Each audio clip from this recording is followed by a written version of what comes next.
Hello बच्चों, आज हम करेंगे क्लास 12 का chapter number first relation and function. इसके एक्सरसाइज 1.1 के अपन 4 क्वेश्चन देख चुके हैं। इसके बाद आज अपन करेंगे फिफ्थ क्वेश्चन क्या है। तो देखते हैं फिफ्थ क्वेश्चन क्या दिया है। उन्होंने बोला है कि relation R in the set of A. Set of A is a human being in the town of particular time given. क्या बोला है, हमारे पास जो सेट है वो किसका है, ह्यूमन बीइंग का है। अब इसके कितने दे रखे बच्चों, 5 पार्ट दे रखे। अपन स्टेप बाय स्टेप एक एक पार्ट को समझते। तो पहला दिया है कि R X comma Y, X and Y work at the same place. क्या दिया उन्होंने, X comma Y, X and Y work at the same place.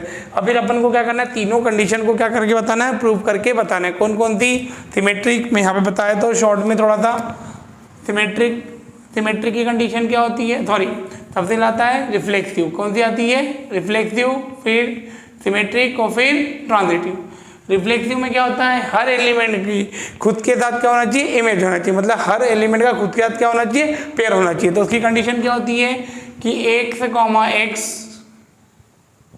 Belong करता हूँ किसमें, एक्स कॉमा एक्स बिलोंग करना चाहिए किसमें, आर में। और फॉर ऑल एक्स जो बिलोंग करेगा किसमें, ए में। या फिर आप चाहो तो ए ले लो और यहाँ पे स्मॉल ले लो। तीसरा होता है सिमेट्रिक होता है ए कॉमा बी यदि बिलोंग करता है आर में तो बी कॉमा ए भी बिलोंग करना चाहिए किसमें, आर में। फॉर ऑल ए और बी जो होगा बिलोंग करेगा किसमें, कैपिटल ए में। यदि ट्रांजिटिव की होती है ए कॉमा बी बिलोंग करता है आर में और बी कॉमा सी बिलोंग करता है यदि आर में तो A comma C also belong to R और ए बी सी जो होगा वो बिलोंग करेगा किसमें, अपने सेट ए में। तो ये 3 कंडीशन होती है। रिफ्लेक्सिव क्या होती है, हर एलिमेंट की खुद के साथ क्या होना चाहिए, इमेज होना चाहिए। तीसरा सिमेट्रिक क्या बोलती है कि ए कॉमा बी बिलोंग करता है किसमें, आर में, तो B comma B A B किसमें बिलोंग करना चाहिए, आर में। थर्ड कंडीशन होती है हमारी ट्रांजिटिव कंडीशन क्या बोलती है कि ए कॉमा बी यदि बिलोंग करता है आर में और बी कॉमा सी बिलोंग करता है आर में तो ए कॉमा सी बिलोंग करना चाहिए किसमें, आर में। तो इन तीनों को देखते हैं स्टेप बाय स्टेप। सबसे पहले आती है रिफ्लेक्सिव क्या है, अपन ने मान लिया कि लेट एक्स बिलोंग करता है किसमें, ए में। फिर पता है X and x work at the same place. हमको पता है कि जो एक्स और एक्स है वो क्या है, वर्क है सेम प्लेस पे। तो because every human related to itself, जो भी बंदा है वो अपने आप से खुद से क्या होता है, रिलेटेड होते ही है। तो यहाँ पे क्या हो जाएगा, एक्स को एक्स बिलोंग करेगा किसमें, रिफ्लेक्सिव में। आई बात समझ में आ गई। अगले चलते हैं सिमेट्रिक कंडीशन क्या होती है। अपन को अब यहाँ 2 एलिमेंट लिए कि एक्स एंड वाई बिलोंग करा ए में, work at the same place. मैंने बोला एक्स और वाई वर्क कर रहे हैं किसमें, सेम प्लेस पे। तो सीधी बात है वाई और एक्स भी क्या होंगे, सेम प्लेस पे होंगे। तो बोल सकते हैं कि Y comma X also belong to R. तो ये क्या हो गया हमारा, आर इज सिमेट्रिक। थर्ड होता है ट्रांजिटिव में क्या है कि मैंने 3 बंदे ले लिए एक्स वाई जेड जो बिलोंग कर रहे किसमें, ए में। अब मैंने बोला भैया एक्स वाई जो है बिलोंग करता है आर में और वाई और जेड बिलोंग कर रहा है किसमें, आर में। तो सीधी बात है, तो X and Y work same place तो वाई जेड कर रहे सेम प्लेस पे। सीधी बात है, एक्स और वाई वर्क कर रहे कहाँ पे, सेम प्लेस पे। तो सिमिलरली वाई और जेड भी वर्क कर रहे कहाँ, सेम प्लेस पे। तो हम बोल सकते हैं एक्स और जेड भी आल्सो बिलोंग टू या also work at the same place. तो बोल देंगे एक्स वाई, यहाँ पे एक्स वाई मत लिखना या एक्स जेड लिख लेना। यहाँ पे आ जाएगा X Z belong to R और आर इस क्या हो जाएगा, ट्रांजिटिव। तो इसका पहला पार्ट क्या होता है अपना कंप्लीट होता है। इसे कॉपी करें फिर अगले पे चलते हैं। चलिए बच्चों, अब करते हैं अपन फिफ्थ का सेकंड पार्ट क्या बोलता है देखते हैं। उन्होंने बोला है, अब हमको पता है सेट क्या है, हमारे पास जो सेट है वो क्या है, ह्यूमन बीइंग का है। फिर हमको पता है रिलेशन दिया है X and Y in the same locality. बोला है एक्स और वाई जो है क्या है, सेम लोकेलिटी में। लोकेलिटी मतलब क्या है कि भाई एक ही एरिया में रह रहे हैं। तो सबसे पहले बात करते हैं रिफ्लेक्सिव की कहानी क्या। अपन ने मान लिया कि लेट एक्स जो बिलोंग कर रहा है किसमें, ए में, कि एक्स बिलोंग कर रहा है ए में तो X and X live in the same locality. सीधी बात है, मैं खुद से क्या, हर व्यक्ति खुद से क्या होगा, रिलेटेड हो गई ना। तो हम बोल सकते हैं कि x and X live the same locality और सेम लोकेलिटी है तो ये क्या हो जाएगा हमारा, आर इज, तो यहाँ लिख सकते हैं एक्स कॉमा एक्स जो है बिलोंग करे आर में और आर इज क्या हो जाएगा, रिफ्लेक्सिव। क्या हो जाएगा, रिफ्लेक्सिव। ऐसे ही आप बात करते हैं सिमेट्रिक। सिमेट्रिक कंडीशन क्या है कि एक्स एंड वाई बिलोंग कर रहा है किसमें, ए में। हमको होता है एक्स बिलोंग कर रहा है आर में, तो X and Y live in the same locality. यदि एक्स और वाई सेम लोकेलिटी पर है तो सीधी बात है वाई एंड एक्स भी क्या होंगे, सेम लोकेलिटी पे होंगे। तो हम बोल सकते हैं वाई एंड एक्स बिलोंग करेगा आर में। यदि ऐसा होता है तो आर क्या हो जाएगा, सिमेट्रिक।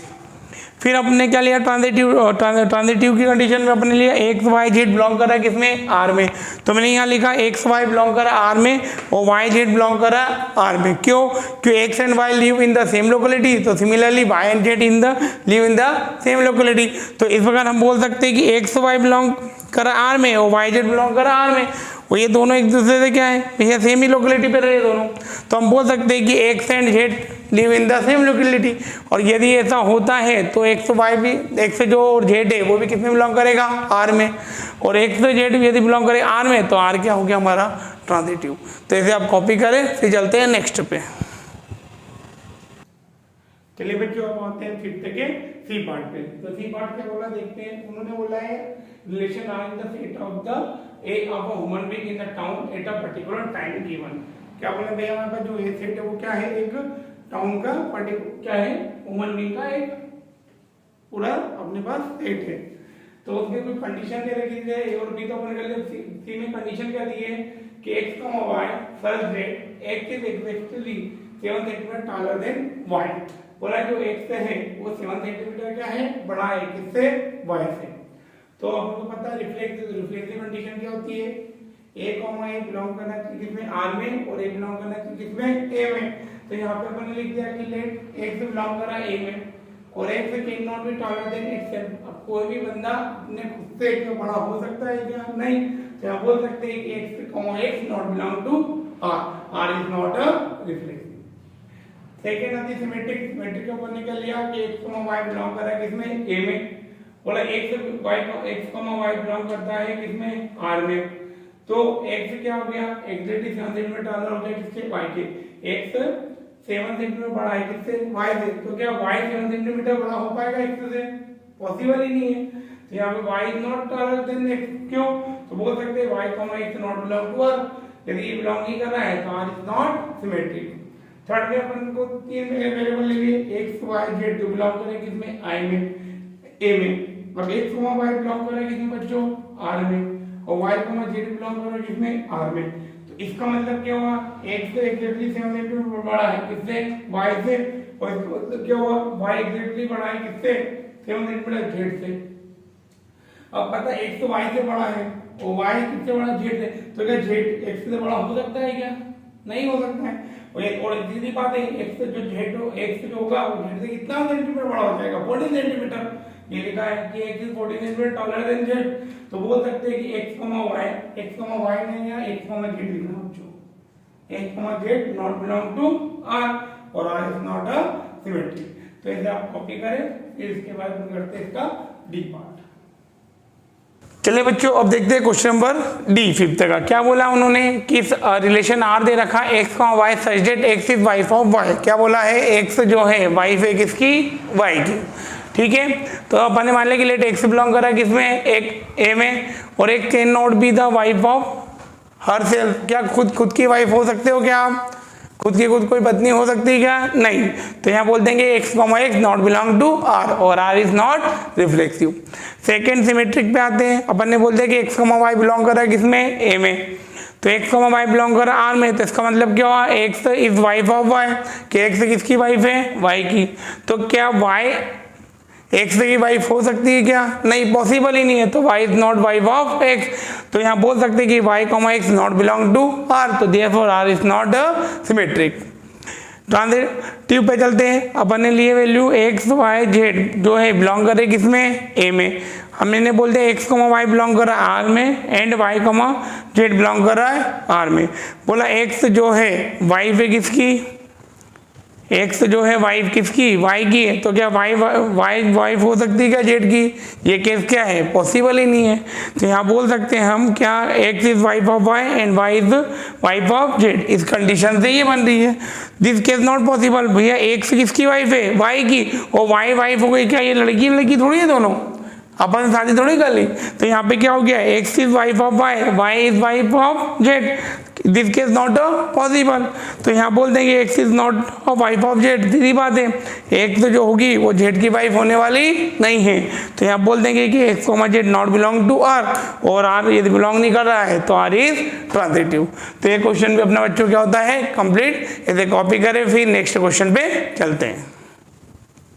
चलिए बच्चों अब 5th तक के लास्ट पार्ट पे आते हैं जो हमारा क्या है ई है। यहाँ पे ई लिख लीजिएगा, ठीक है। देखते हैं, पहला बोला है उन्होंने रिलेशन बोला है कि एक्स का Y such Z X is father of Y. क्या बोला है, एक्स जो है फादर है किसका, X is father of Y, X जो है फादर है किसका, वाई का।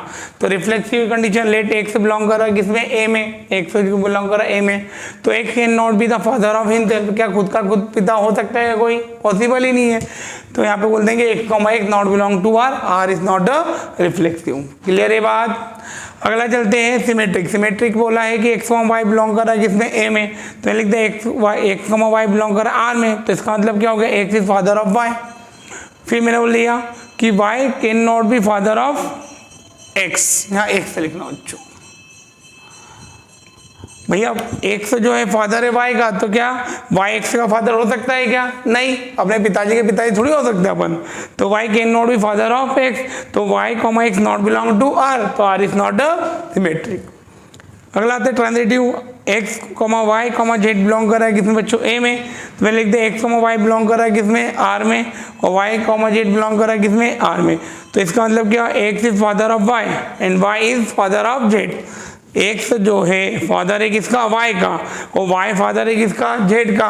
तो क्या एक्स जेड का फादर हो सकता है क्या, नहीं, एक्स जेड का क्या होगा, दादाजी, क्या होगा, दादाजी होगा ना। तो ये लिख देंगे X is the grand father of Z. तो यहाँ लिख देंगे कि X comma Z not belong to R, तो therefore R is not transitive. तो इसी के साथ बच्चों अपना क्वेश्चन नंबर 5 भी क्या होता है, पूरा कंप्लीट होता है। इसे अच्छे से देखें।